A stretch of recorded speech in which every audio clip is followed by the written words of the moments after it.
Cudê tem peças melhores que Renato para trabalhar. Eu fiquei um pouco assustado com o time do Grêmio que entrou em campo ontem. Eu acho que não só você, muita gente, né? Fica assustado, o gremista e quem gosta do futebol fica assustado e chateado, né? Porque para mim o Grêmio potencialmente, essa frase para mim, ela é mentirosa, ela é falsa. Porque eu acho que potencialmente o Grêmio tem mais peças. É que não estão jogando. Aí não estão jogando. Aí entra muito naquilo que a gente estava conversando agora há pouco. O Grêmio mudou a forma de jogar? Não mudou. É que os jogadores não estão. A fase ruim, algum problema lá interno. Fato é que você hoje tem poucos jogadores do Grêmio que você consegue salvar. E aí não tem jeito de você fazer o time melhorar. Não tem desenho tático, não tem esquema. Muitas vezes até não tem nem mudança quando está nessa tiriça aí, o grupo como um todo. Você consegue salvar pouca gente. Mas eu ainda acho que hoje não. Hoje o Inter, evidentemente, é um time que está absoluto aí. Mas eu acho que potencialmente o Renato tem mais peças. Eu olhando a escalação do Grêmio ontem, assim, o time do meio para frente, né? Matheus Henrique, Darlan, Alisson, Isaac, Luiz Fernando e Diego Souza. Tudo bem que tinha vários problemas, né? Ainda com as expulsões que seguem afetando o Inter e Grêmio, mas em termos de peças, sabe? Eu olho assim e falo, cara, não é o material humano que o Renato estava acostumado a trabalhar lá no Grêmio nos últimos anos. O Isaac é um garoto, estava bem, mas não dá para cobrar dele sequência, regularidade. Alisson, Luiz Fernando, Darlan, sabe? É um time que estava remendado ontem e sofreu. O Inter também estava remendado. Eu peguei aqui a escalação do Inter, né? O Inter um pouco remendado, mas ainda assim... mas foi o que eu falei. Os valentões lá estão cobrando a conta, né? Porque, pessoal suspenso a 3x2 aí.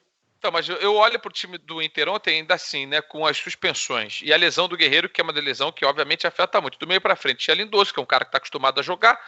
Lindoso, Bosquilha, o Nonato, Patrick, Galhardo e Abel Hernandes. Você fechou aí o áudio, Vitor, na hora que falou alguma coisa.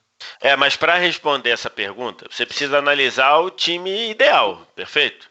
E opções, né? Porque eu acho que ele está dizendo que não é só Tudo o time... bem, mas você começa, mas você começa a partir do time do 11 ideal, do time do 11, porque o Darlan, se você olhar e falar assim, cara, o Darlan é um jogador promissor.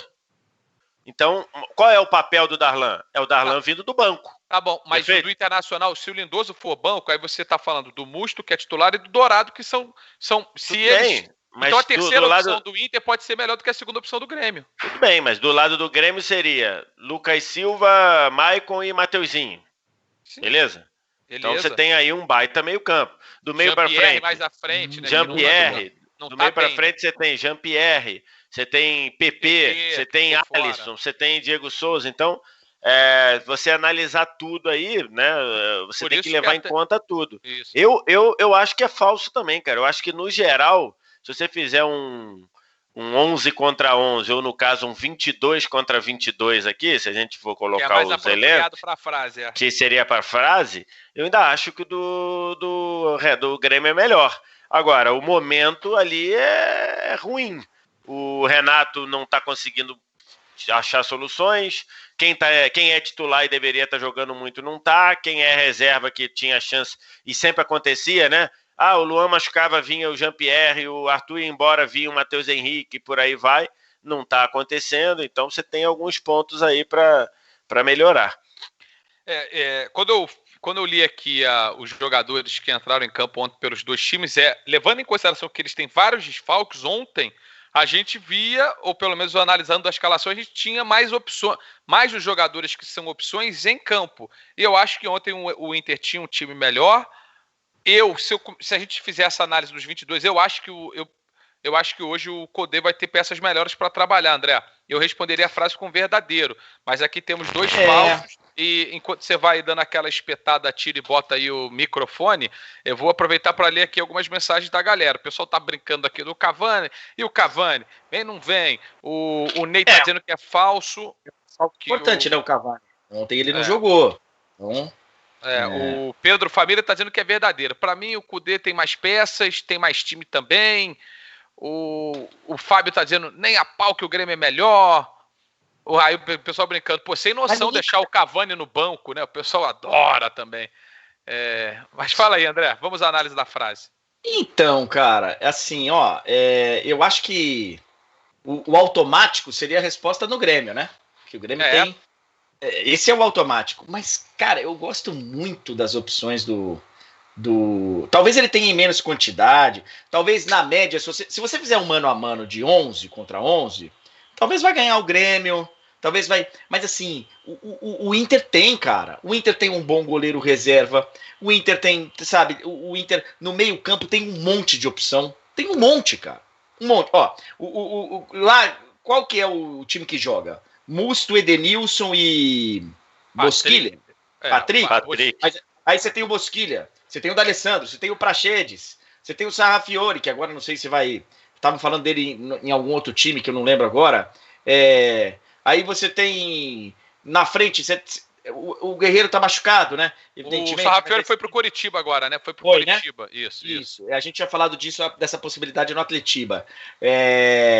Aí você tem. Contrataram agora, né? Lá pro ataque, pro lugar Leandro do Guerreiro. Fernandes, né? Tem o Leandro Fernandes, chegou. O Abel Hernandes. O Abel Hernandes meteu 2 gols ontem, 2 buchas ontem. Pois é. Tem o Peglov, né? Que jogou o jogo lá. O Marcos Guilherme entra, faz uma fumaça danada. Então, assim, cara, eu vou te falar que eu vou deixar um voto de honra para o Internacional nessa parada aí, nesse verdadeiro ou falso. E a gente tem uma situação que ela não é inédita, né?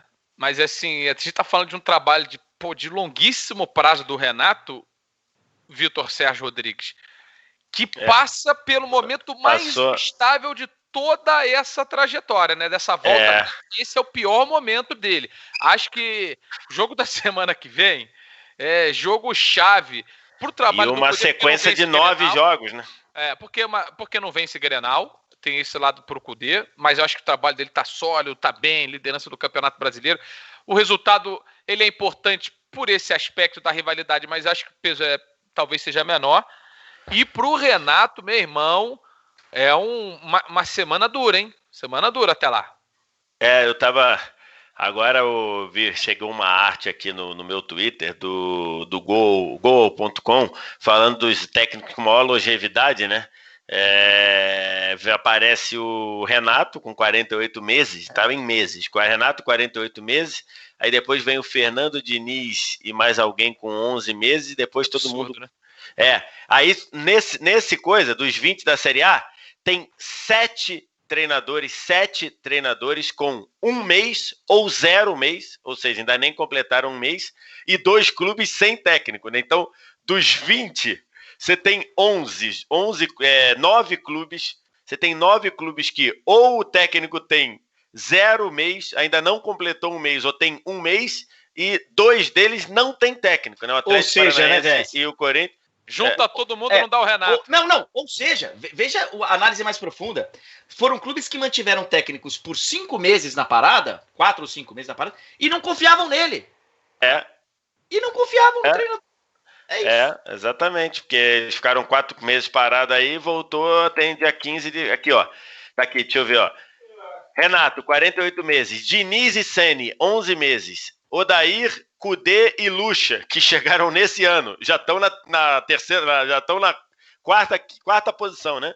8 meses, Autuori, 7, Sampaoli e Guto, Ferreira 6, Ramon 5, Wagner Mancini 3. Aí depois começa. 5 no cargo de trabalho 5 no cargo. 5 no cargo. 3, 2. O tempo ainda é menor. 5 no cargo. Wagner Mancini 3, Domi e Cuca 1. Os dois têm 1 mês. Largue, Jorginho, Jair Ventura, Barbieri, Mano Menezes 0. Sem técnico, o Furacão e o Corinthians. Então, pra você ver, né, cara? É impressionante, cara. Você tem 7 treinadores que tem 0 ou, no máximo, 1 mês no cargo. É brincadeira, cara. É brincadeira.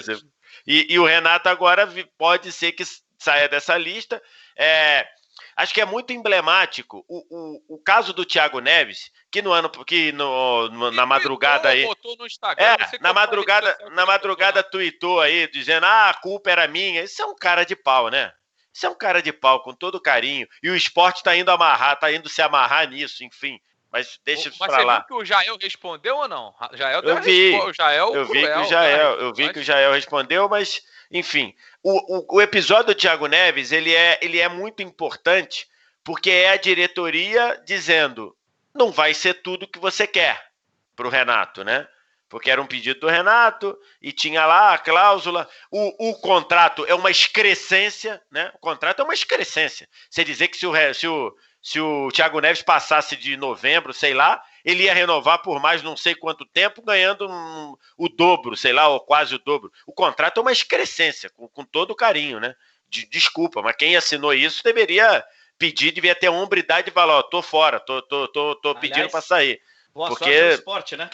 Então, isso que eu falei, o esporte está querendo se amarrar nisso aí. Mas esse ponto é muito emblemático. A partir do momento que a diretoria, que sempre foi um escudo, e não estou dizendo que a diretoria sempre fiz o que o Renato quis, não.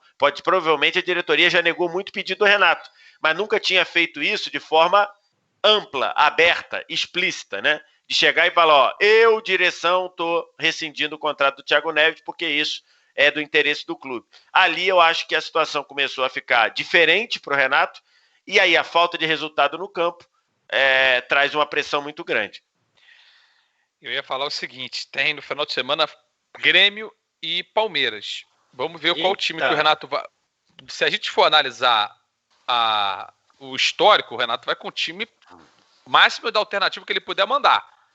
E aí vai acumular uma pressãozinha extra pro jogo contra o Internacional na quarta-feira. Grenal é quarta. Dessa vez é quarta. Então, assim, o ponto aí, né? Tá na tela, estão aí o Renato e Cudê. Eu tô curioso para saber o nível de pilha do Cudê nesse jogo. Porque dependendo do que aconteça, né? É porque ainda tem a rodada do fim de semana aí. Mas se o Grenal fosse logo agora, se fosse o próximo jogo, o Cudê poderia entrar com o sentimento de que a pressão é toda do lado de lá, né? A pressão é toda do lado de lá. Pelo trabalho dele não ter vencido o Grenal. Exatamente. Mas é isso. No Beira-Rio, né? Mas eu quero dizer exatamente isso. Se fosse numa situação normal, se os Grenais até de agora tivesse 2-2, 2 vitórias para cada lado, ele poderia entrar assim, ó. Cara, a bola tá com o lado de lá. O Grêmio vai entrar sem zagueiro, pô. O Kahneman tá suspenso, o Jeromel machucou ontem, acho que o David Braz machucou também. Então, só para lembrar, né? Tem gente que não lembra, mas em março a gente teve o Grenal que começou como o Grenal da América, o Grenal das Américas, e terminou como o Grenal do fim do mundo. Com 8 expulsos. E tem 8 expulsos e parando a pandemia depois. E tem um aspecto que eu acho que é muito importante do que o Vitor falou de pilha. O Cudê, ele assumiu a responsabilidade, né? Quando o Inter não ganhou os Grenais, ele falou assim: eu não consegui que meu time jogasse a forma que eu acho que tem que jogar um clássico. Não especificamente no jogo do Grenal, porque foi um jogo pegado de empate, mas no Campeonato Gaúcho, essa foi a declaração dele no pós-jogo, né? A culpa é minha porque eu não consegui fazer com que o meu time jogasse o clássico do jeito que eu gostaria que ele jogasse.